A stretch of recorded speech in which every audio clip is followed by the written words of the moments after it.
Good morning, everybody. It's Brian here at Martial Arts Fitness Center. Happy Friday. Today I want to talk to you guys about some planks. We're going to take a look at something, a variation of our plank. A lot of times we focus on things like high planks, low planks. We start to think about side planking, right? We're resisting a lot of different motions when we get into those side planks. But I'm going to show you a variation of a high plank. It's a single arm plank, and this is a way to really take your planks to the next level.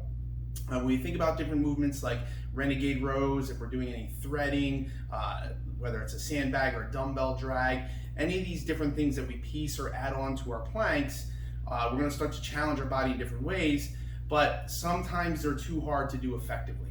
Okay, so something as simple as a shoulder tap, we'll see people get down into a plank position and they're rocking their hands back and forth, but the entire time their body's moving and turning and it's kind of getting thrown all over the place. Okay, so we kind of miss the point of that shoulder tap, or we miss the point of challenging these planks in more advanced positions when we're not maintaining a good position. We're not really locking down our plank. Okay, so what I'm going to show you today is a way that you can strengthen some of these movements to get into these advanced movements later on as you get better at owning this plank. Okay, so this is going to be a single arm plank, guys. What I'm going to think about is the wider my base is, right? Or the closer my base is to a triangle, the easier this movement is gonna be, okay? The more narrow my base, like the closer my feet are together, all right? And the more outside or in line with my shoulder my hand is, the more challenging this movement's gonna be, okay? Now, it'd be very, very difficult for my hand to be directly in line with my shoulder and my feet together. Okay, that's going to be the most challenging position for me to put myself in when doing this single arm plank. So most people are going to need to some degree to move their feet apart.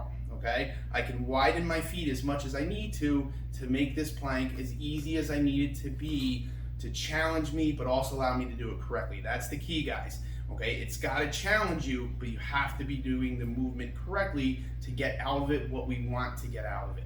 Okay, so ways that I make this plank easier is I move my feet further apart and then I bring my hand closer in towards the center of my chest, making that triangle or that tripod position, right? So if I get down on the floor, okay, my regular high plank or push-up position, if you want to call it that, is going to be hands right around shoulders distance apart, feet together, okay?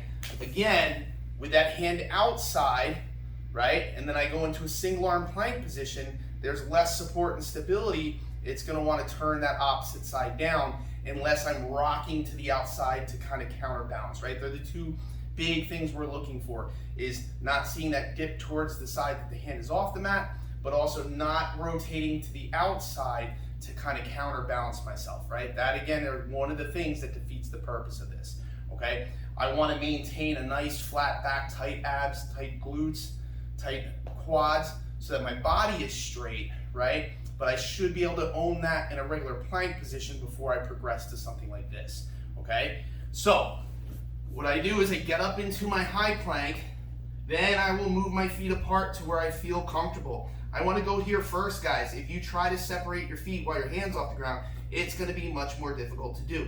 So then from this position, I'm going to lock everything down and take my hand off the mat.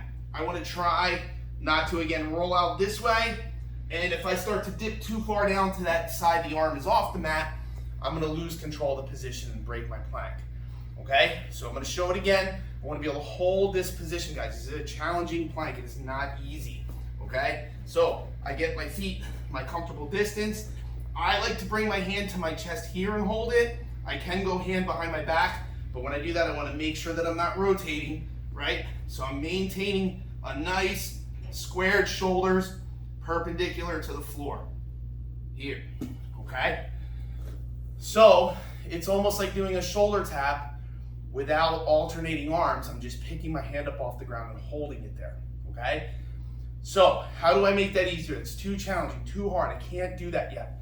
That's okay. Keep my either widen my feet further or bring the hand into the center more. Okay, so I'll show it on the other side this time. So I'm going to get up again, set my feet. I can go a little wider, bring my hand to the center. This is going to give me a better tripod or a better base of support to hold myself. Again, this is not easy, okay? It is a very challenging plank, guys, but if you want to get away from just side planking, all the normal planks that you're doing, this is a nice variation that's really going to challenge your core a lot, okay? So again, looking to eliminate any rolling, right? So not rolling off, right? We're going to see that a lot. I'm not sagging. We're going button up in the air, right? That's going to make this very easy, okay? Closer my feet are together, the harder it is. The wider my base, the easier. The more my hand floats towards the shoulder, the harder it's going to be. The closer I bring my hand into the center, I'm going to create that tripod. It'll make it easier, guys, okay? Even if you start just 5 seconds, hold that position, lock it down, you'll get stronger, right? Then maybe go to 10 seconds, okay? Then 15, work your way up.